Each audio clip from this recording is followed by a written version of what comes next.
the show for current and former service members ready to do the work. I'm your host, Brock Briggs, and today I'm speaking with Bernard Toney. Bernard is a former Army physician's assistant and now a professor at the University of Lynchburg while pursuing his master's of public health. In this conversation, Bernard recounts some of his humble beginnings growing up in Atlanta, Georgia. He self-described himself as completely hopeless. Although a bright individual, he talks about his own self-sabotage, both in school and even in the Army as an enlisted man. He shares that one of the more radical changes that occurred for him during his time in the Army is he found people who believed in him. That belief truly went a long way. After his time in the Army, he went on to be a medical officer at the White House. He talks through his observations from caring for some of the most powerful people in the world amidst the COVID-19 pandemic, one of the largest health crises we've seen in decades. We go deep on some of the larger issues about why access to opportunity isn't always the answer. He talks about being presented with the opportunity at a young age to attend a better funded school with more resources, but at the time he wasn't ready to receive and take advantage of that. The question of access to opportunity comes up again in his observations of how the world accesses medicine and shares some of his thoughts on ways our healthcare system can be improved. Bernard's come-up story is real and showcases how the military can be influential in turning people's lives around. Please enjoy this conversation with Bernard Toney.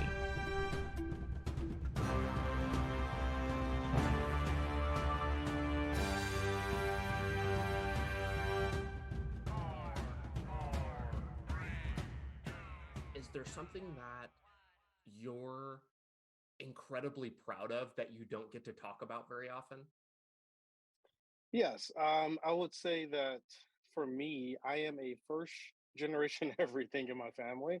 And so I'm a first generation college graduate, first generation career soldier, first generation officer, um, first of a lot of things in my life. And for me, I think from a personal standpoint, that sets a new floor. I definitely didn't set the ceiling for my family, but I set a new floor baseline for people to be able to work from, and I hope that that's something that can propel not only my nuclear family but even my extended family to aspire to. Is that something that you felt as you were kind of coming up? We're going to get into maybe a little bit of your background and some of those humble beginnings that you're talking about. But is that something that while you were in that process, you were like, oh, my kids or maybe grandkids even are going to be better off because of this? Absolutely not. So, when you start where I started, there isn't a whole lot that you can see outside of your immediate circumstances. So, I never thought of, I guess, in my trying to paraphrase that or rephrase that, it's like I never thought about creating a legacy. I always thought about just trying to essentially get out of the situation that I was in at the moment, and set better conditions for myself, so that I can, explore different options.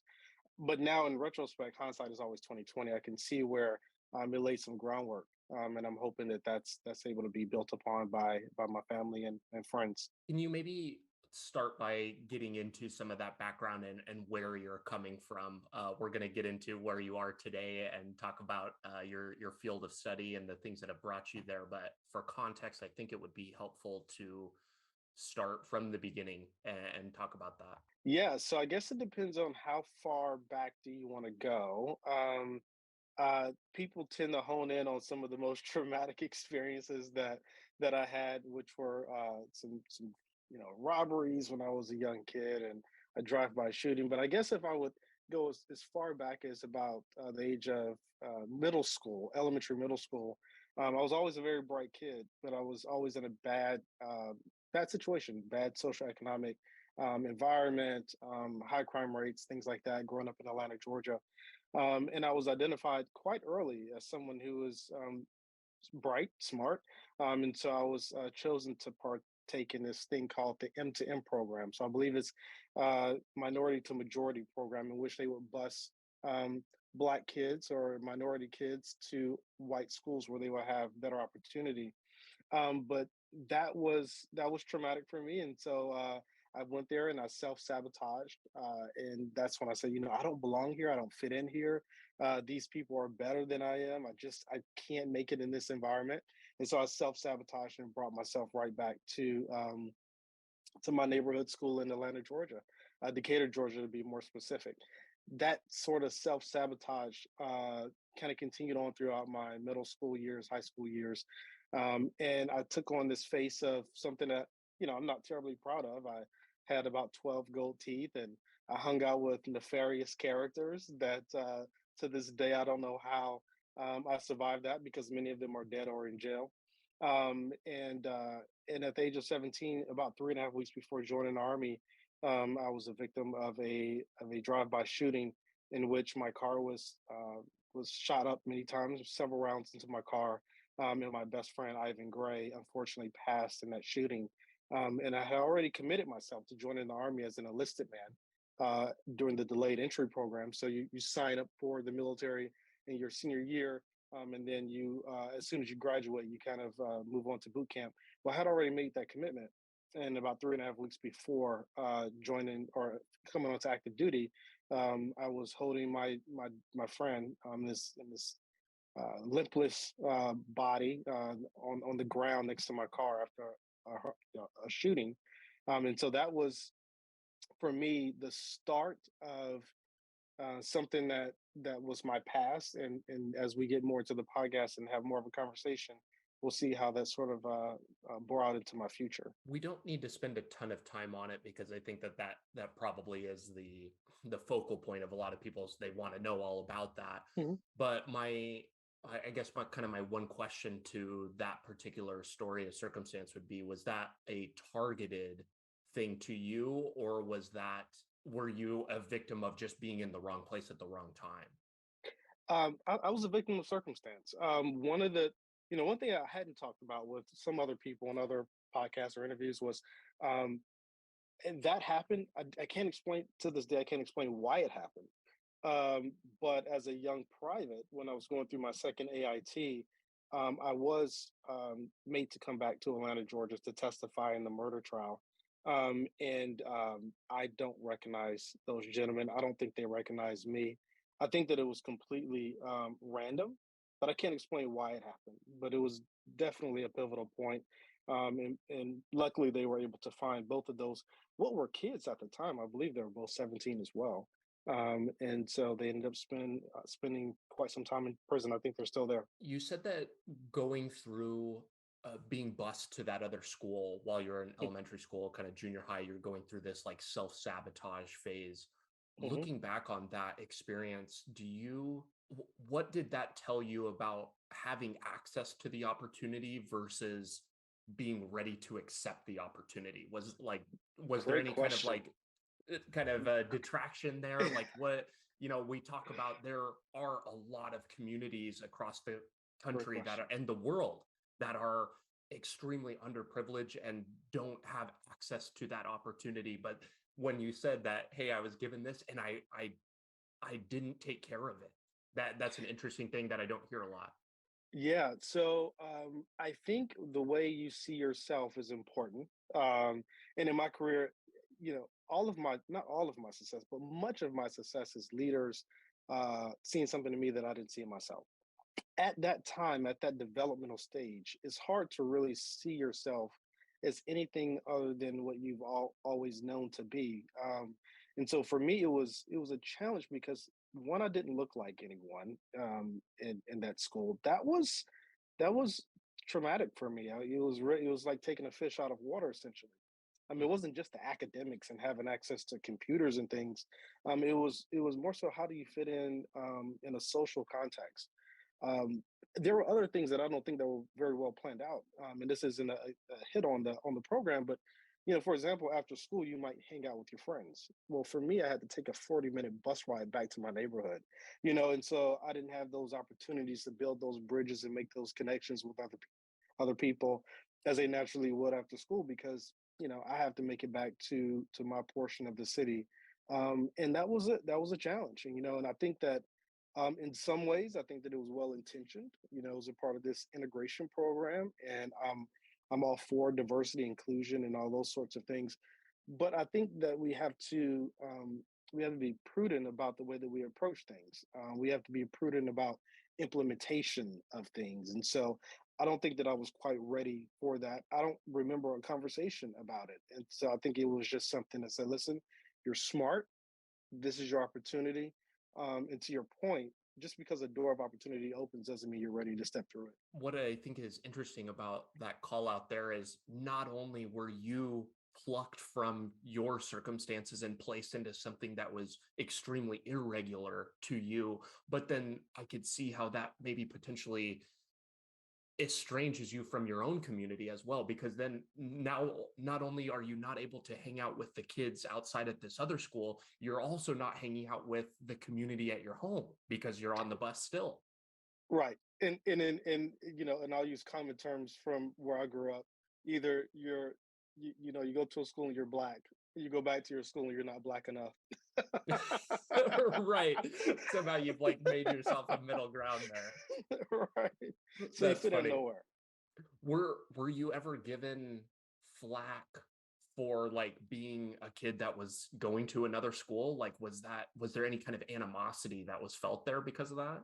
I don't entirely think so. I think though that when I came back, I took those extra steps to try to fit in. You know, I tried to be more of of a hoodlum, of a thug, if you will.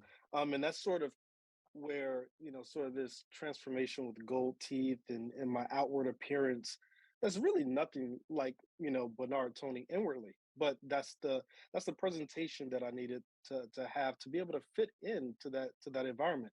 Because to your point, I didn't really fit in the school that I was made to go to. I empathize with that situation a lot. While much different, I was put into like a similar situation after leaving home and graduating high school and kind of placed in this underground kind of culture with people with tattoos. I grew up in this very like Christian home, Christian school, like the whole thing, and then joined this like subculture, like underbelly of the city type of population. And all of a sudden, like Right, couple months, you know, you like, oh, you start smoking, like, oh, first right, tattoo, like this, that, right, like you slowly are kind of becoming part of that thing just by nature of like being around those people, right. that product of environment conversation. Correct. Hmm. What what gets you to enlist in the army? So you were 3 weeks out, and normally I usually don't spend a lot of time about Hmm. how Hmm. people join the military and stuff Hmm. because the stories there are very similar. But in your case, I'm particularly interested about you coming back to this life and then what allows you to kind of see through needing a change there.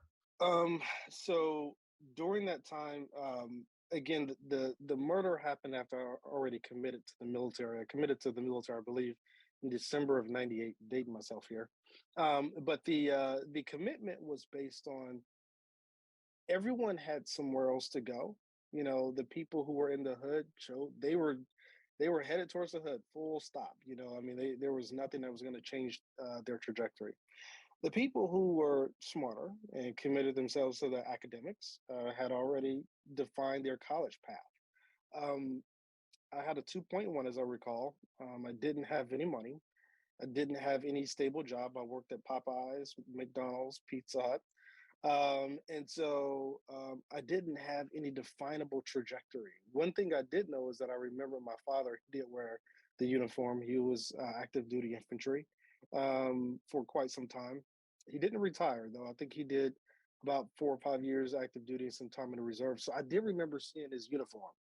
And there was that recruiter. We had this Air Force recruiter that would hang around and an Army recruiter that would hang around. And I was not good enough for the Air Force, but I was good enough for the Army. Go Army!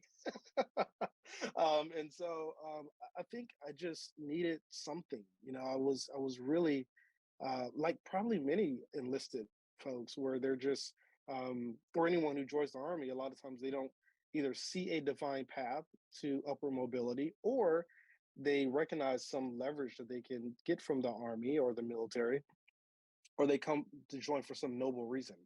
Well, I was the first of those three options. I had really no definable path, and that was my escape. You know, even before some of the more tragic things that happened later on in my senior year of high school. I think in the same way that indecision is a decision in itself, understanding that you don't have a path and Hmm.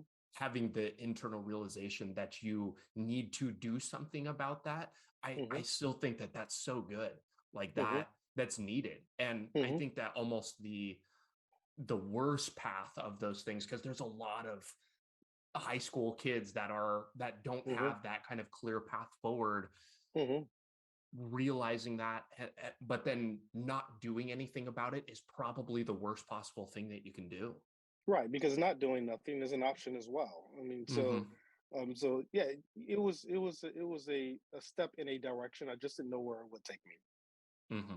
Did the Army boot camp, AIT, and then going on from there, did that give you kind of the transformational change and kind of give you that trajectory that you were looking for? Not at all. Not at all. Okay, okay. um, Absolutely not. I You have to understand. I joined the army looking the same way you saw on that photo on LinkedIn, and that was not consistent with what the army wanted at that time. So when I joined, I did well on my ASVAB, so I became a Russian cryptologic linguist. And so I went out to Monterey, California. Again, as you can imagine, I'm probably the only person that looks like me in that environment. And so I was estranged. People were so confused. Why is he here and why does he look this way? you know, I had people ask, did you get into a freak car accident and they replaced all of your teeth with metal? I mean, there were references to James Bond Jaws. I've never watched James Bond growing up, but that was something that other people recognized. It was middle school all over again. It was I don't belong here, and let me self sabotage my way out of this situation. So no, I did not have a transformative experience. If anything, I had more questions as to why did I choose this path. What kind of things were you doing to, like, what did that self-sabotage include in the Army? Whatever discipline what was required, I did the opposite. Right. So like I didn't show up on time. I didn't wear my uniform the right way. I didn't do anything that they wanted me to do because, there were periods in which I would have, let's say, drill sergeants sort of corner me and say, "What gang are you from? What hood are you from?" And it was like the thing that I was trying to get away from. But remember, I'm a month or two out out of a murder situation, and I'm being sort of psychologically brought back to that. Now again, that's just part of drill sergeant, sort of training. They kind of bring you all the way down to nothing to build you back up, sort of thing. But at the time, I didn't really see it that way. I saw it as this was a bad decision, and they'll eventually put me out. I won't comply. They'll eventually put me out of the military. But I had, let's say if I had 8 drill sergeants, I had one, at least one, that will pull me to the side and give me some extra attention to tell me that I can make it.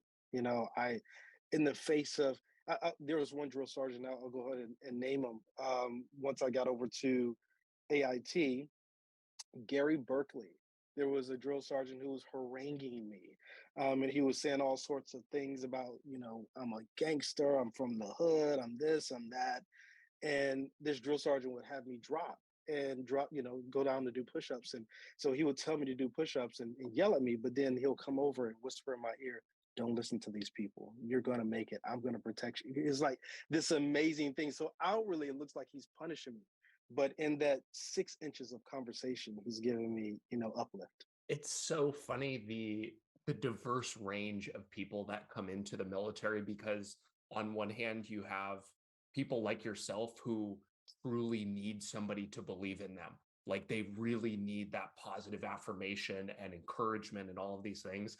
And then the complete opposite end of the spectrum, they have over entitled cocky assholes, which is kind of the way that I came in, and they need to be broken. Like they need Right. to be like, they've had too Very many people interesting. believing in them, and then they've got everybody in between. And it's in just such a short amount of time, they need to figure out where you are and kind of mold you and kind of figure out what it's going to take to make you successful. Yeah. No, you're right. I didn't think about that other side of the bell curve there. Well, and I'm as being on the other side, I had never really thought about that. I thought that everybody kind of came in the same way, but hearing stories like these, it's eh, people come from a very wide background and different kind of mental states. And Mhm. then, people are motivated and incentivized by different things. By different things, correct. Was there any type of light bulb moment for you during your time enlisted? And forgive me, how long were you enlisted? I was enlisted for 7 years. 7 years. And so no, there was no light bulb moment. I was asked this question yesterday. Um, because I think people really want to tone in on where's the tipping point? No, there wasn't. What I can tell you is that there was at every point in my career, there was one, and they all know who they are. They were it was one person who saw something in me that I didn't see in myself, and that no one else saw in me. And I can those names are on top of mind, tip of tongue all the time because had it not been for them at every critical juncture, and we'll say one per assignment essentially, then I wouldn't be here. So no, there wasn't a one singular moment or event. It was a confluence of all those people that saw something in me during the season that I was able of their life that I was able to spend with them. So you're in for 7 years. It sounds like maybe even from an early point, you probably didn't think that that was going to be a career move for you. Absolutely I'm not. putting that together. Absolutely not. I failed school, a self sabotage out of Russian school. I said I don't belong here. I retrained as a medic slash mental health um, specialist, and so while in AIT, that's when I sort of solidified my standing to be able to complete that first enlistment. At the end of that first enlistment, I said, I want to go. I went and got my EMT license. I said, I want to go back to Atlanta and be an EMT in Atlanta. I started doing interviews over the phone. And the place that I wanted to go back to, they were offering their medics bulletproof vests. Literally, they were offering them, armor because there was an issue with medics being shot in Atlanta at that time. You may as well stay in the army at that rate. Like, I And mean, you're doing the right, same job just about. at, when you looked at the salary, when you looked at everything, all of the above, I was still in the army, and so that's what made me stay in the army. I said, well, I don't want to stay in this position. I want to go back and try to become a linguist again. So I went back to language school and I completed French at the Defense Language Institute. And from there, they gave me two options: 82nd Airborne or 3rd Special Forces Group. I opted for the latter, and I finished out my enlisted career in 3rd Battalion, 3rd Special Forces Group. Any deployments over that time? Absolutely. Two deployments. The first was to Lawara, Afghanistan. If you know where that is, that's now Tillman Forward Operating Base. I guess up until the point that we left Afghanistan, but that's where Pat Tillman died. So he died earlier that year, and I arrived in August of 2004. And so I was in that cycle of going to Afghanistan, coming back, doing the normal routine things, airborne jumps, and then going back again. So I deployed once again. And while I deployed, I said, I can't do this for in perpetuity. So I decided at that point I wanted to try to become an officer, and I went to ROTC. Okay. So, well, and I love the foreshadowing about Tillman because you are a Tillman scholar, correct? I am. That's correct. Yeah. No, that's fantastic. That's always like an interesting like flag on somebody's profile. You're like, oh, okay, that's interesting.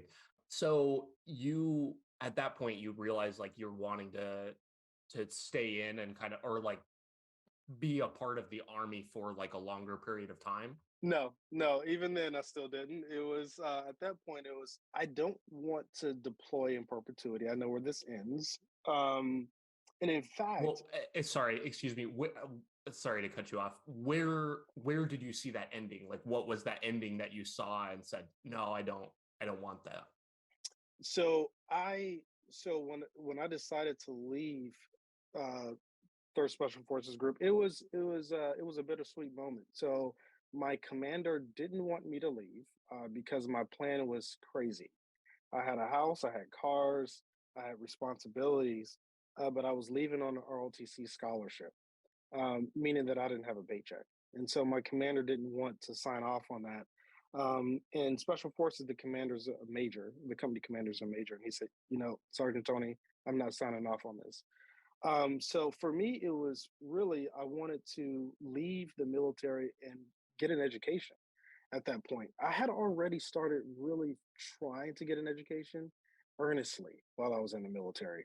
I took an English composition class on the border of Pakistan and Afghanistan on the mountaintop of a listening post observation post. I would hike the mountain, and write my papers and then come back down with SATCOMs. I would be able to send those papers to my professor. And so education was really my focal point. Um, the military at that point was really a means to get there. But then I also definitely wanted to become a leader because I felt like I had more to offer. At that point, I felt like I didn't really have the space or capacity to lead in the way I wanted to. So becoming an officer was probably the best way to do it. But that still didn't mean that I was open to transitioning out of the military once I was done with my ROTC obligation. At this point, like why not get out and just use your GI Bill to go to school? What was the thought process on why you wanted to? So I'm guessing you had to have applied for Hmm. ROTC while you're Hmm. enlisted Hmm. and Hmm. chose that versus this other way. What? Why not just leave? Yeah, I definitely made that calculation, and what I didn't see a lot of growing up in the army was black officers. And the first black officer that I saw was a guy named Clyde Hill. I think he's a '06 now, if not completely retired. And he was my company commander when I was in ROTC. And that was, I'm sorry, my company commander in AIT rather. And and I said, wow, that was, the way he would come out and command the formation. For me, as an E3 or E2 at the time, it was phenomenal. And so I always had this idea that what if I can make it there? What if I can, what if I could become an officer? I hadn't seen many officers that looked like me, but Clyde Hill made it so that I knew that it was a possibility. If you went on any command wall structure, the command photos in the hallways of of organizations, you didn't really see a lot of people that looked like me. And Clyde Hill changed that. And so, coupling my desire for education with seeing what potential possibility of being an officer looked like, I think that was enticing. And so I went that route. This is normally like more of a closer type question, but maybe fitting or appropriate here. Was he a hero for you? And or do you have any heroes that you're kind of like looking up to at this point? Clyde Hill was not a hero. He represented possibility for me. He's a friend. We actually went to the same church in Hawaii, and he was responsible for sending me off to airborne school and things like that.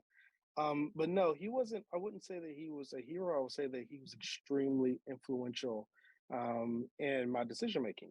And I would say that he was a great role model. And so I have a lot of role models. But as far as a hero, I don't know if I would be able to coin him with that term.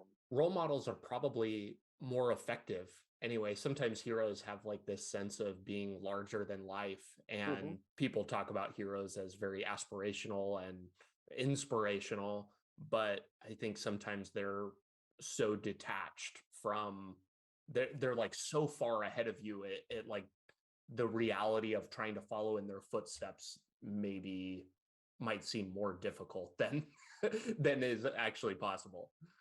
Yeah, no, I mean, so yeah, there was one. I would say if I could say a military guy was ever my hero, I would say it was a Chris Wells. He's a retired colonel of special forces. He knows why, but yeah, I would say that was the closest thing that I've ever seen as far as a hero on the battlefield, and still to this day, as old as I am, I would still follow that guy into battle. Hmm. That's what you want in somebody like that. That's for sure.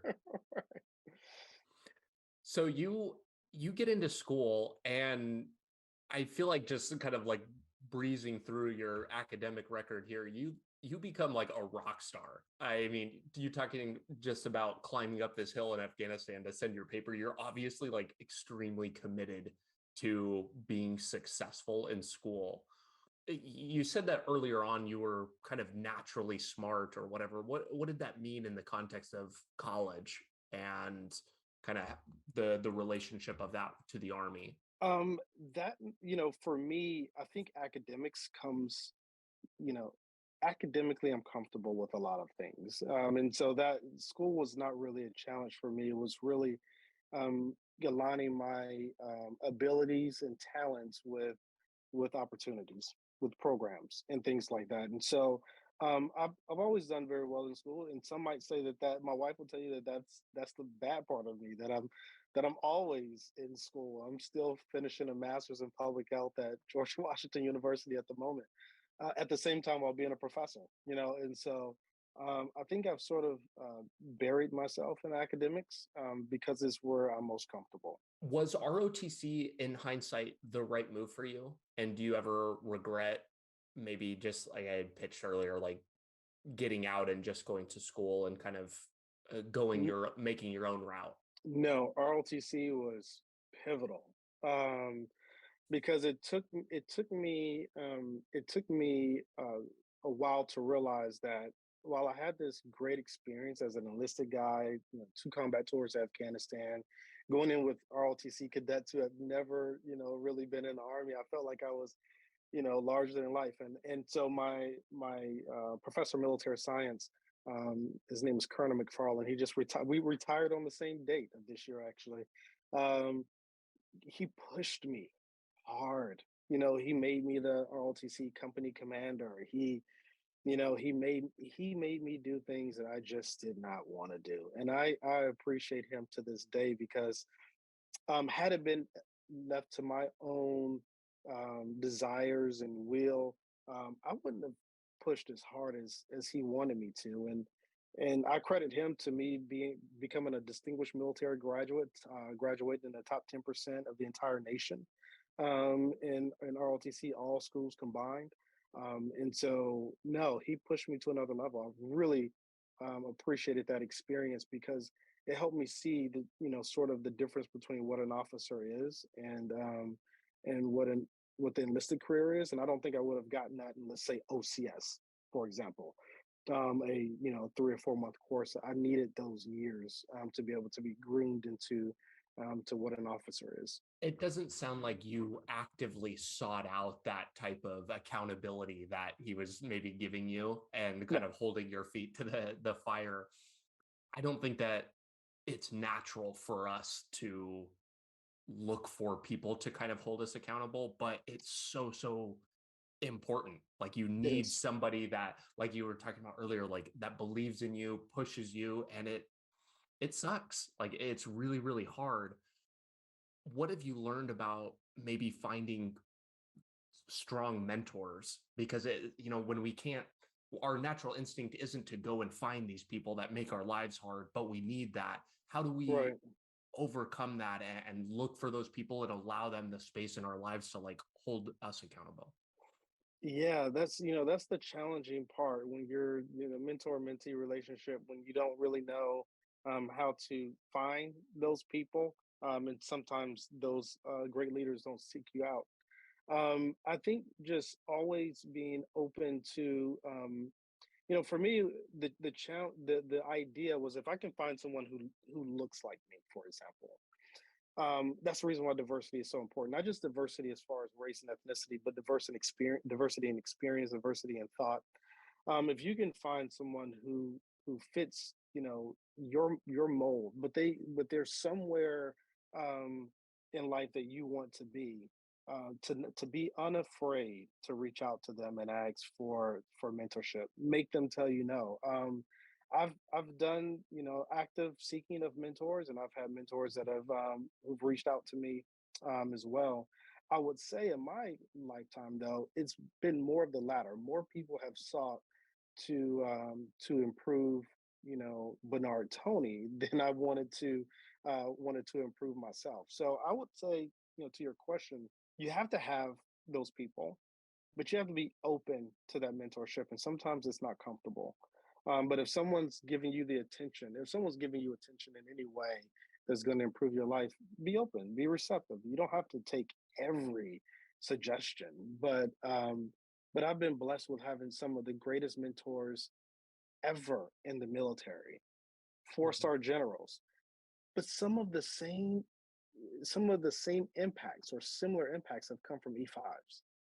There's no rank or, you know, I can tell you there's probably been more enlisted men and women that have impacted me, if you're looking at this in a quantifiable way, than four-star generals and three-star generals.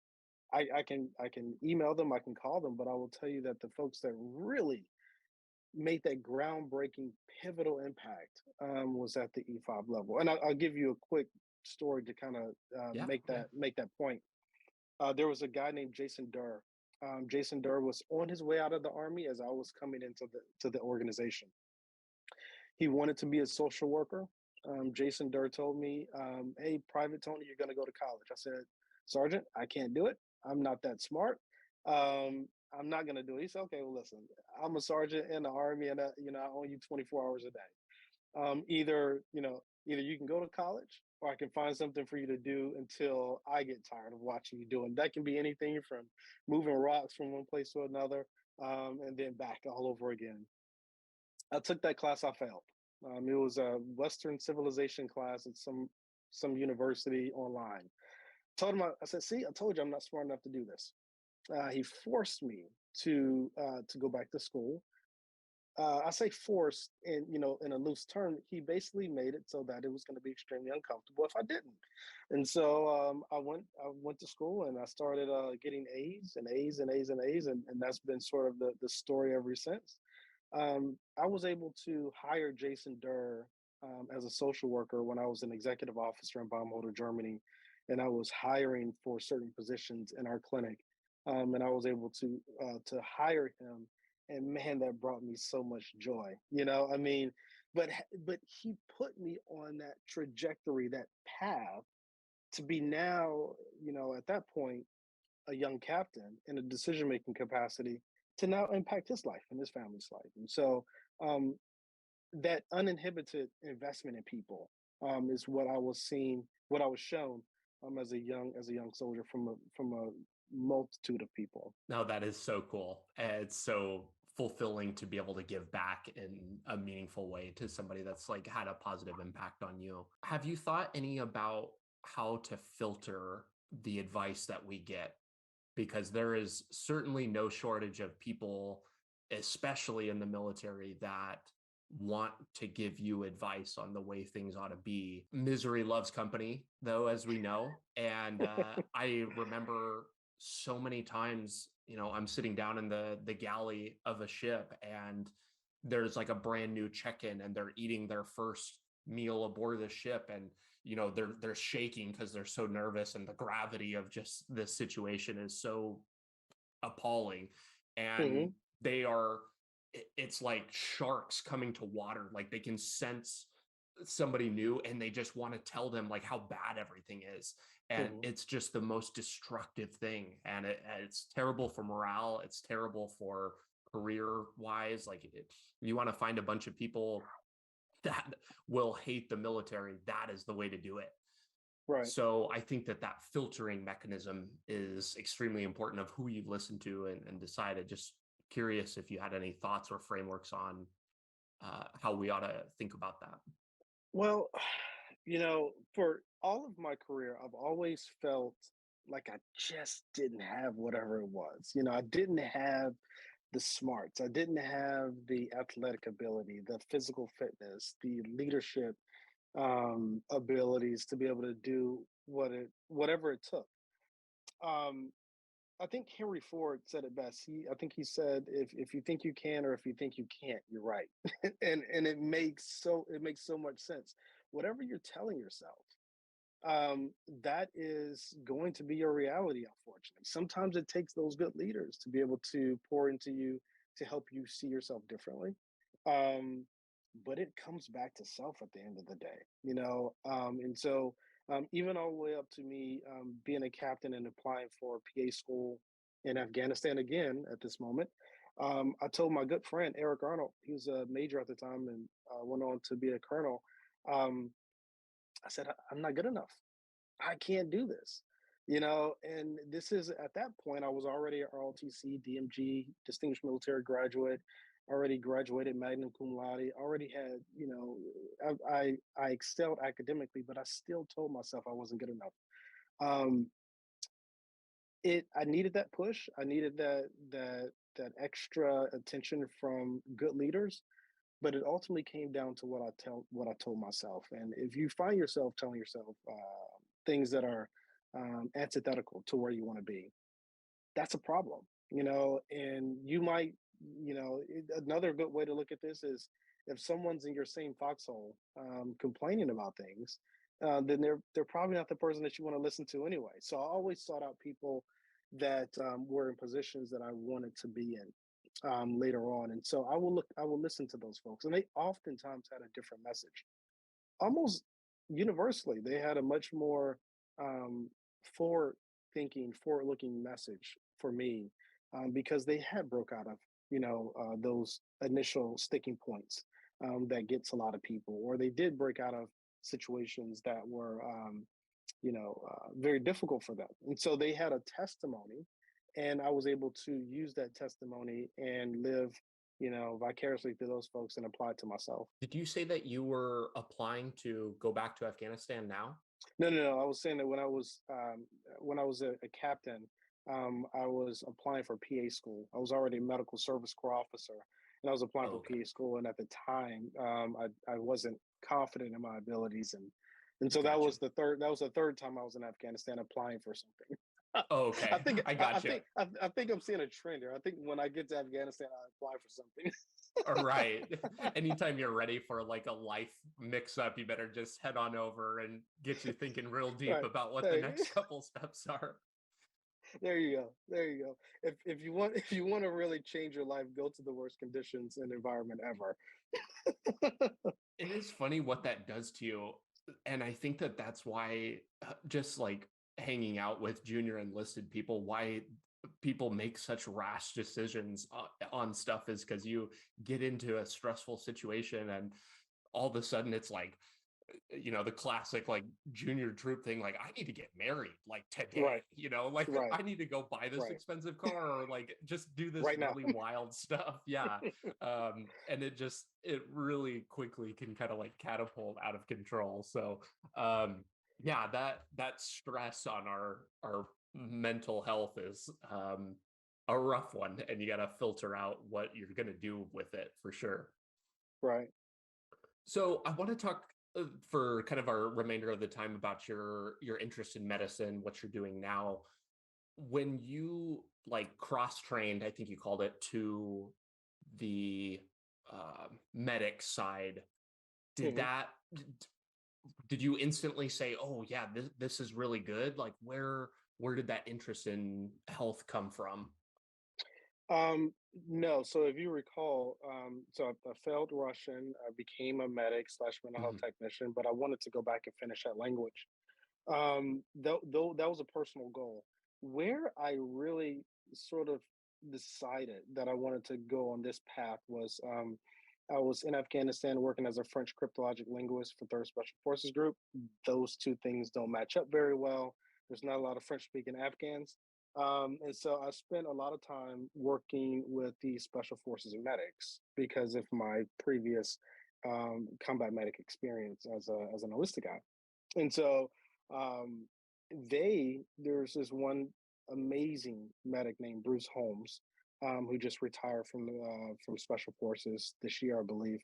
I saw him work magic on the battlefield. I mean, he was phenomenal in combat trauma medicine, and so whether it was taking care of us, whether it was taking care of Afghans that came through the gate with blown off limbs, he was, with the scarcity of resources, it was just phenomenal the things that I watched him do. He said he wanted to become a PA after that tour in Afghanistan. He said he was going to apply to PA school, and I had no idea what that was, what that meant. And so that was how I learned what a PA is and what a PA does. And so that was sort of the the nexus between my deciding to stay in the military and then at some point becoming a PA. Really, the idea, intrinsically, that sort of gut feeling of wanting to go into medicine kind of came back to that drive-by shooting where I was holding my friend on the side of the street there on Memorial Drive in Decatur, Georgia. And the EMS dispatchers were asking me, where's he shot? Where's he bleeding? Is he breathing? And I just did not have any answers to these questions because I was panicking. And it was probably the most helpless feeling I've ever felt in my entire life. And so I never really wanted to feel like that again. And I didn't know that that was going to translate into a lifetime um, career in medicine. But that I would say, if I were to go back and look back, that's probably where my interest in medicine came into play because um, I wasn't able to do something, and neither were the medics or the hospital that received him. And so you take that experience, you combine it with seeing how medicine does work out. Combat medicine, trauma medicine does work out on the battlefield. I was able to make that connection, that bridge, and say, this is what I want to do with the rest of my life. It looks like from your background, you've kind of taken that PA position and applied it to some different kind of specialties. And what's really going to highlight here is my ignorance about medicine. So forgive me in advance, Yeah. but you spent some time with family medicine and then ended up like in the like aeromedical space, like while you're working with the Army. I'm guessing that it is, how are PA jobs like segmented, I guess? Is it combat? Is it aeromedical? Is it all of these different things? Or is it just Yeah. kind of more cross-pollinated, I guess? All of the above. So the thing about being a straight position is that you're usually residency trained. That means you choose a field of medicine that you're going to stay in, and that's what you practice.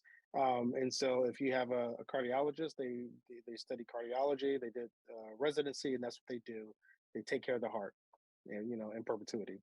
PAs, we are able to bounce around different fields of medicine because we're not tied to a specific residency, and so you sort of cross train into all of those different fields. I started as a family medicine PA in South Korea, and that's where I kind of focus and I honed my medical skills as a primary care clinician, women's health, taking care of pediatrics, taking care of some soldiers, but primarily dependents. And then from there, I started to branch out into other fields, aerospace, aeromedical field. And then I spent primarily the rest of my career in executive medicine in different positions, working at the four-star general officer level or at the White House. What have you found to be the most fulfilling, like having the ability to kind of jump in and out of like all of these different segments? Is there like a particular segment that is more or less appealing to you, and why? I would say no. I think everything has its benefits. When I was in family medicine, I love taking care of kids. It was really nice to see little kiddos come back and see me and do their well child exams and also take care of their parents. So you have like this nucleus of patients that you see and you take care of regularly. Aeromedical field is cool from an army perspective. I mean, flying around on helicopters and doing things in the air and under strange conditions that you probably would normally want to do on the ground in stable conditions. Um, Executive medicine is extremely interesting. Working at the White House was the capstone of my career. And I would say that's probably one of the most interesting jobs I've ever had. But everything had its pros and cons. Even the White House definitely had things that were detrimental, let's say to the family life that you can't really balance out. Well, let's spend some time. I'd love to talk about your time at the White House. You officially retired from the Army, correct? Correct. 21 years. Hmm. What, I guess, what was the final, I shouldn't say final straw, you're retiring. So you've done your time. Did that that retirement come about because of the opportunity to go to the White House, or? Great question. No, I would say that retirement was based upon, you can always stay to 25 years, 30, whatever it is. I decided to stay in for the sake of my family. At the White House, I traveled anywhere between 50 to 70% of the month. And so I didn't really see my family often. And when I did see my family, I was working. And so we worked, you know, tirelessly. It was great, great opportunity to work with the president and the vice president for two different administrations. But it's also when you look at presidents and you look at them before they became the president, look at their hair after, it's gray and the hairline recedes a little bit. And I think that stress over time, some of it's eustress, but some of it's distress, right? And so a lot of it is great, it's fun, and you love to be able to do the mission with Secret Service and all your other counterparts. But at in the same breath, your family is not going with you while you're doing these things, and oftentimes they're ostracized from what you're doing from a clearance and a security perspective. So you kind of live in these double lives, but you're only given, at least in my case, I was only giving my family about 20 to 30% of my time, in best conditions, while serving at the pleasure of the president and the vice president. So I would, for me, it was not a bad thing, but it was a shift, a pivot back towards normalcy, for my life. Yeah, 50 to 70% of the time, that's a huge chunk. That probably makes your time in the Army seem like laid back in terms of like deployment schedules. And I'm not sure what that exactly looks like for doctors, but a lot of the doctors in the Navy, you're going home every day, Right, that is a huge contrast. right, right. Yeah, absolutely. Where does that job come from? I'm guessing that they don't hire medical officers for the White House just like on LinkedIn jobs or anything like that. Is that do they come like give you the tap on the shoulder and say, "Hey, we need you," or your country needs you, Your or country needs. in a different way, like we understand that you just served 21 years in the Army, but now we need something more from you. No, no, great question. So, just like anything else, uh, there's, there's the opportunity, and you can apply for it. So it's nothing really fancy or special. I had a mentor, Stuart Miller, who, when I was training as a PA in Hawaii, he told me that he was once a White House PA, and I was like, oh my God, I've never. I mean, I didn't even know that military people. I didn't know there was a White House military office. I had no idea that it existed. And so I said, I wonder what that looked like. And so he was very helpful in showing me that on my career timeline, my trajectory, my glide path, as we called it at the time, that it could fit in, into my career goals and objectives if I wanted to apply. And so at that moment, when it was possible, I was able to apply for it and then come out to Washington D.C. I was actually stationed in South Korea at the time. I came out for the second time. I was in South Korea, and I had the opportunity to fly out to D.C. And go through the laborious interview process. Um, but really, it was more so if you've had the baseline, background, you had these certain skills that you were able to that they were demonstrable. You had already excelled as a clinician. Then the next hurdle was, from a security perspective, can you be within arm's reach of the president? Which is much different from just having to say a top secret security clearance. A lot of people have those things, but can you be within arm's reach of the leader of the free world? That takes a different look. And then the sort of third part of that assessment was, do you fit in? Are you pompous? Yes, you're smart. Yes, you're this, but are you pompous?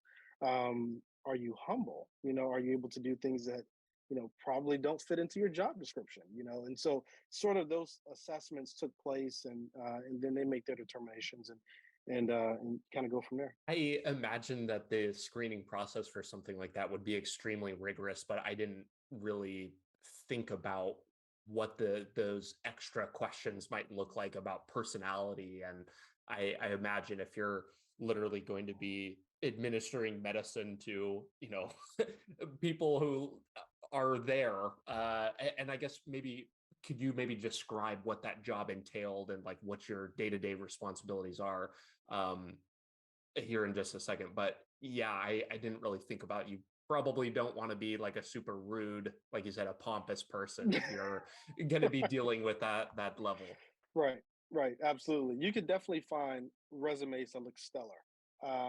And having been on the, on the side of interviewing people, and you're kind of shocked at what you get that walks in the door.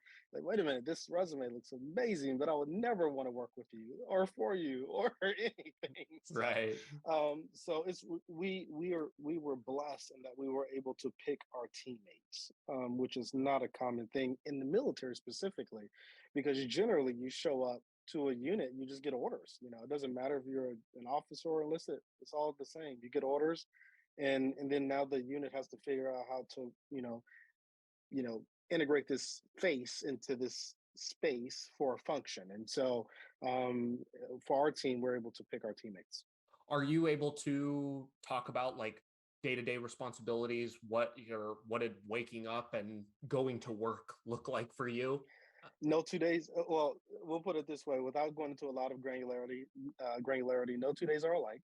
Um, uh, there isn't a day to day, if you will. It's varied all the time. But for as a PA, I was often the primary provider for the vice president and for the first lady.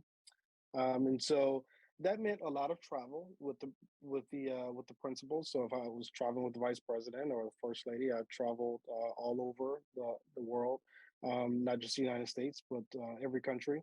And I was the primary care provider for any range of situations. And so that's what it looked like at the PA level. And then for the president, we did a lot of medical planning for the president. And we would also integrate into the overall team, the medical team that supported the president. So it was a really robust sort of medical infrastructure and plan. And we were essentially responsible for developing a plan for every contingency, and implementing that plan when needed. What do you think is the most interesting thing that you observed during your time at the White House? You were there for 3 years and some change, I'm sure that, and like you Mhm. said, two administrations. Anything that you can share that like really blew your socks off, or an observation even that stood out to you? I would say for me, much like most other people, I think the pandemic it's top of mind. To see a whole of government approach, um, private and public sector all coming together. I don't think we've seen anything like that since probably World War II. And so to see that level of collaboration um, across private sectors, industry leaders, um, all working together for a shared cause. It definitely was not, you take a job that doesn't meet the status quo, and then you add on a global pandemic on top of it. I think it really was just mind blowing to see all of our nation's leaders trying to figure out, with very little information, how to lead this country. And so that was, to be a fly on the wall, as I often was very interesting to be able to see how all this stuff played out and to see the humanity in our nation's leaders, because what most people see is they see sound bites on newsreels and things like that. But again, having this, much more intimate experience allowed me to see the humanity in people. That's, I wish it was more often seen, and to see the collaborative efforts that is more often portrayed. I was able to see a narrative that really didn't fit what was in a news cycle oftentimes, and so I think that the pandemic was definitely that most pivotal point to see everyone coming together. And again, going back to the point of doing things that you wouldn't normally do, standing outside in the middle of the cold, taking people's temperatures, when we had nothing else, we had no testing mechanism, when we had no vaccines, when we had nothing.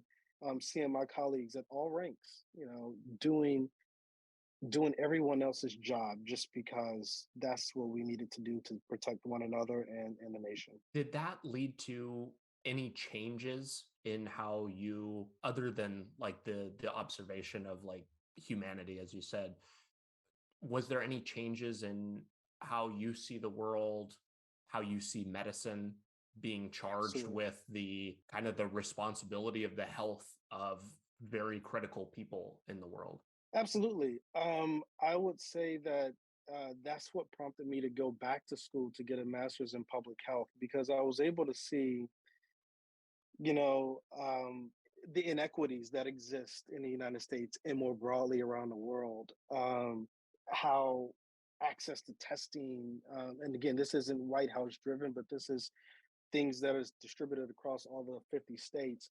I was able to see how people who had access um, were not um, were not as affected by the pandemic as the people who did have access to resources and medications and the ability to telework and things like that. And had I not been at the White House, I would have been in my city, my neighborhood, probably just like you were, hunkering down, quarantining, isolating, all these types of things. But because of my job, I was still traveling all around the world at every single ground zero, if you will. I was in Seattle when people didn't have access to mask or PPE, and going over to New York and all over the world. We never stopped working. We never stopped traveling. And as a secondary benefit of that, I was able to see, wow, these populations in this town or this city, they don't have a lot. And ironically, these are the people who are most affected, or this population of people can't telework. They physically have to go to work. They work in a service industry or whatever it is. And they don't have access to being able to say, I'll work from home for the next 6 months. Or really sick people who couldn't go to a doctor during that time because, public transportation wasn't running in certain cities at certain times during the pandemic. And so what the White House did as a benefit of all the travel that I did, as a part of my medical planning to protect our most powerful people in the world, it gave me a lens of what the United States of America and the world, to be candid with you, looks like from an equity perspective. And so for me, that's what prompted me to go and obtain an MPH as I'm finishing now. And I work very closely with our embedded epidemiologists at the CDC and looking at a lot of the data. And so, yeah, absolutely. I looked at the world much differently, and I realized that there's a lot of inequity. And so I want to be able to work in that space to be able to affect change. So you're now pursuing your master's of public health as kind of like a byproduct of that. Hmm. How have your personal goals and or outlook changed on what you can do to influence that change because of that? Yeah. So the natural inclination for a lot of people that come out of my job, the job that I had at the White House, is to do something very,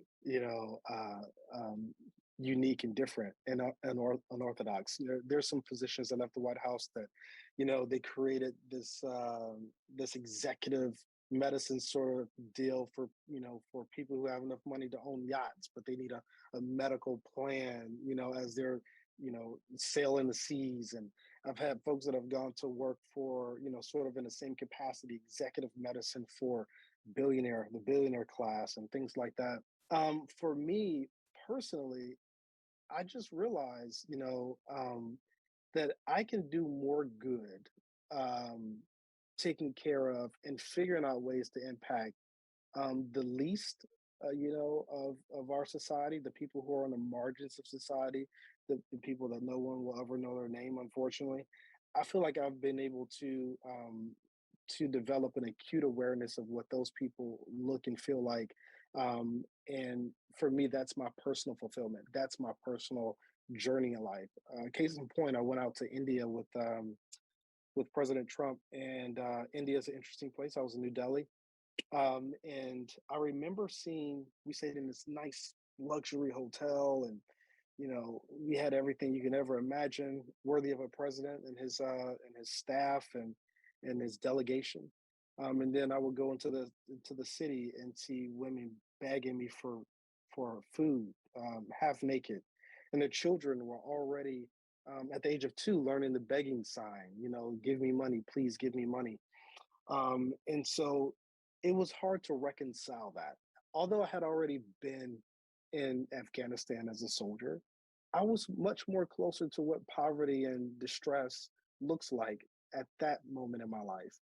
But once I made it to the White House, and I was, you know, working with the president and the vice president, you can imagine the accommodations, you can imagine the resources. I mean, it's the most powerful country supporting um, the most powerful man and family in the entire world.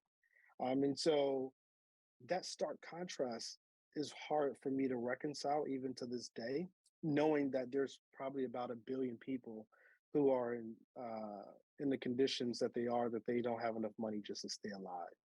And so for me to be able to use my platform, my voice, my expertise, my connections to be able to affect change for those people was much more meaningful than what a lot of my other colleagues would have wanted to do coming out of the White House, which is something more of the same. In your opinion, with the knowledge that you have about the health inequity, if that's the right way to describe that, what is the best way that our country, we individually, from a public health perspective, however you want to approach that, Mhm. is the best way that we can work for change on that? Is it a policy thing? Is it an insurance thing? Where is the big problem to you? You're speaking United States specifically within our Sure. country. Sure. And then we can talk globally too. Yeah, from the United States perspective, there's still about 5% of the children who don't have insurance. Why is that the case? We spend about 16% as an estimate of our GDP on healthcare. Where does that money go? We have people who are, we have the obesity epidemic that's ravishing our country, that's creating chronic diseases, diabetes, hypertension, high cholesterol, dyslipidemia, all these things. Um, what is happening to our nation if we're spending so much money, speaking United States specifically, but we still have poor outcomes in maternal mortality, infant mortality? Um, I think you're right. I think that when you parse out the details and you see where are these people dying, who's most affected, it's mostly structural inequities. It's inequities in the sense that um, if you're in a certain socioeconomic class, maybe you're not so poor that you can get Medicaid, but you don't have enough money to pay the hospital bill or the co-insurance or the deductibles as well. So I think what we have to look at from a policy perspective is how do we create buffers and supports for the people who cannot take care of themselves from a health perspective to be able to do so. Um, that's a challenge. I remember talking to Senator McConnell um, before I even got to the White House. This was 2016, and they were trying to change the healthcare policies in the United States, and it's a difficult task. Um, we have to figure out ways to make those changes, though. We have a system that's broken. I don't think anyone would disagree with me. We have a system for old people, Medicare. You have a system for poor people, Medicaid. You have a system that's, for veterans and military, like you and I had the benefit of experiencing, which is very different than our counterparts in the civilian sector who pay for their insurance through their employer. You have self-payers, and then you have this big gap where people don't fit into any of those buckets. And those are people usually on the margins of society. And we have to figure out a way to take care of them. So that way we can steer this shift in a better direction to take care of the population writ large. Overall, I think we need to have some form of universal health care, but I really don't know exactly how we will get there at this point. That does seem like a very, very large leap compared to where we are now.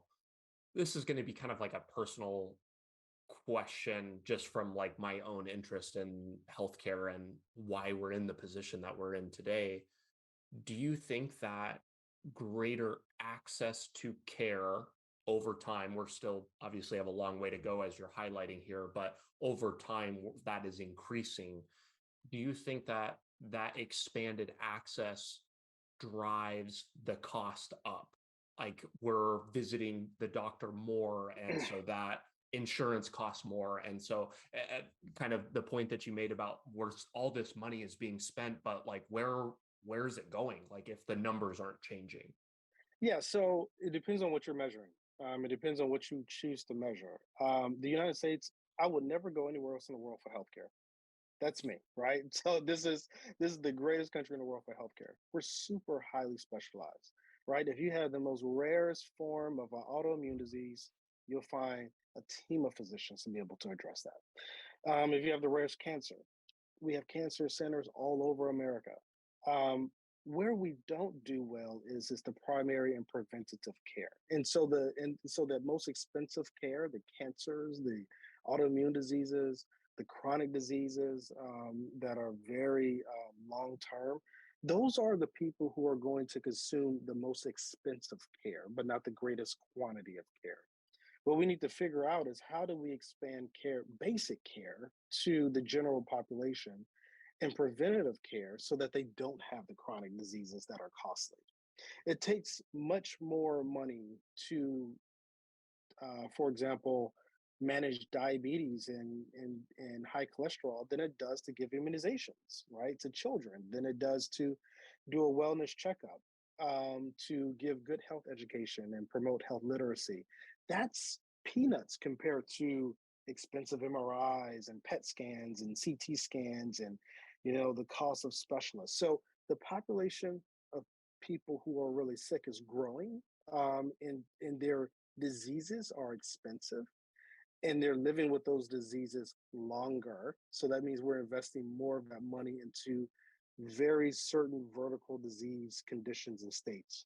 What's more beneficial long term on a time horizon perspective is to expand that care out to the general population so that we prevent these chronic diseases and we prevent these disease states that cost money over time and we don't currently have a cure for. Do you have anything for me slash listeners on better ways that we can take care of ourselves? Anything, any advice that's maybe non-traditional? We a lot of times know what we should be doing, but anything that is less common that would benefit.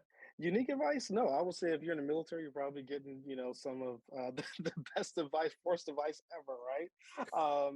You're made to exercise. You're made to if the military has control over your diet. If you're a younger soldier, you're probably eating better things.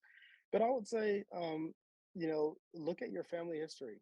I would say for me, it was very difficult for me to think about, if I gave you statistics, it doesn't mean a whole lot. 1.5 million people have hypertension this year. What does that mean to you? What means more is if you have family members that you can look to, because not all people do, but if you have family members that you can look to, look at how they live and look at what conditions they have. And that oftentimes kind of is a good predictor of what your future will be if you live the way that they live. And so I use my mother as an example. She has chronic diseases. And so they're pretty consistent with eating a high sugar diet, a high sodium diet over the course of an entire lifetime. And I love her to death, but these were things that were sort of lifestyle things that at the time she just didn't have the knowledge of.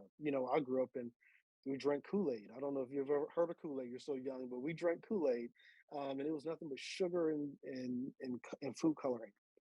And healthy for us was eating vegetables out of a can. Well, look at the sodium content in the can, right? And so we ate that way because it was cultural, because we didn't know any better, because we didn't have health literacy. But now with younger people, your age and your demographic, you have access to information at all times, but you also probably have this living example of what it looks like to be unhealthy in your own families.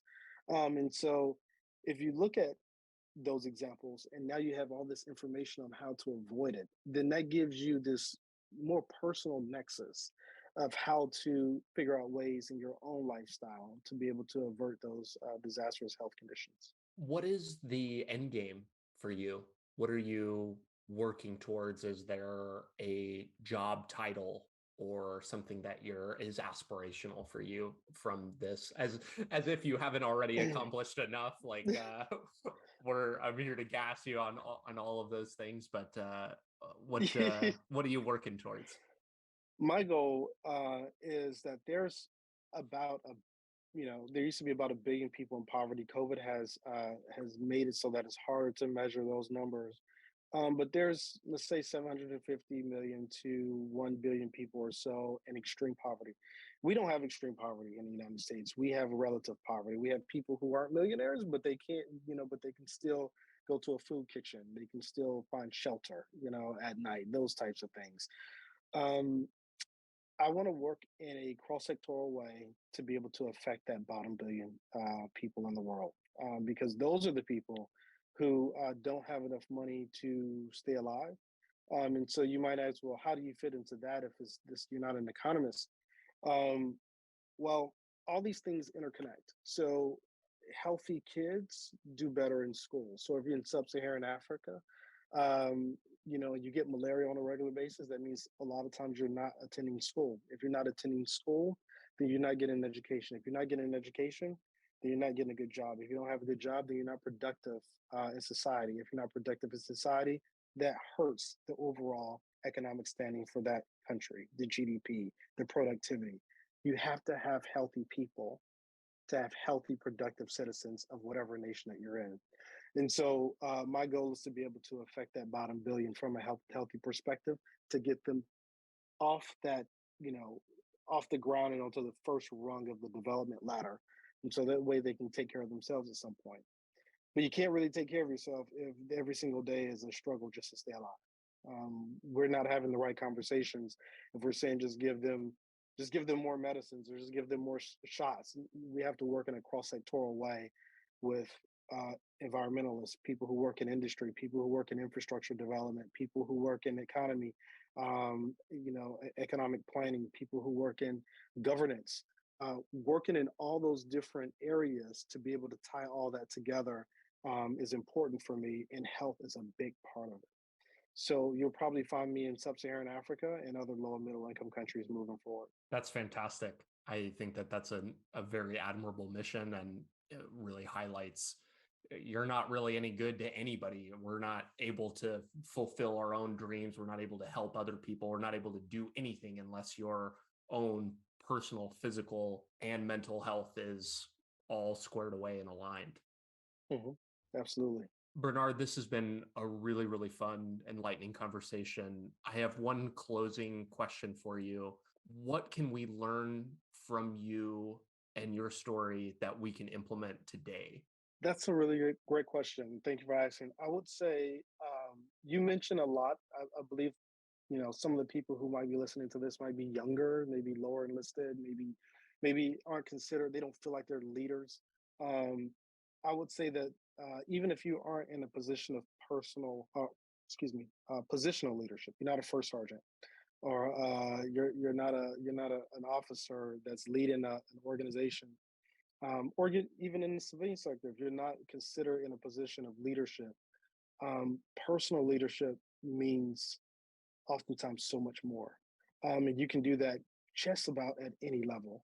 And I say that from having, again, going back to my original point, that many of the people that have the greatest impact on me, that really sort of um, got me on a certain trajectory and a certain azimuth, didn't have a whole lot of positional power, but they had a lot of personal power, a lot of personal leadership, and find ways to invest in other people. I've gone back to a lot of my leaders, and some of them have cried because they thought I had no idea that I made this impact on you. And it sounds sort of cliche and like an empty platitude to pay it forward. But that's really what we're doing. If we're investing in one another every single day, finding out opportunities to invest in other people every single day, that changes not only you as a person, the way you think, the way you approach things, the way you approach problems in life, the way you approach leadership, that changes you fundamentally.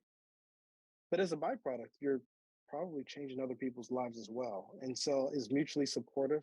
And I would just say find every single day a way to pour into someone else's cup. I like that. Pour into somebody else's cup. That's a great way to put it. Can never be too full. Right. Bernard, where can people go to learn more about you? Anything that you want to shout out or causes people could go support or things they should look up? No, I don't have any shameless plugs. I would say that the only way to find me is on LinkedIn. I used to have Facebook and Instagram, and I'm of the age now where a lot of the other things like TikTok, that's too far of a reach for me.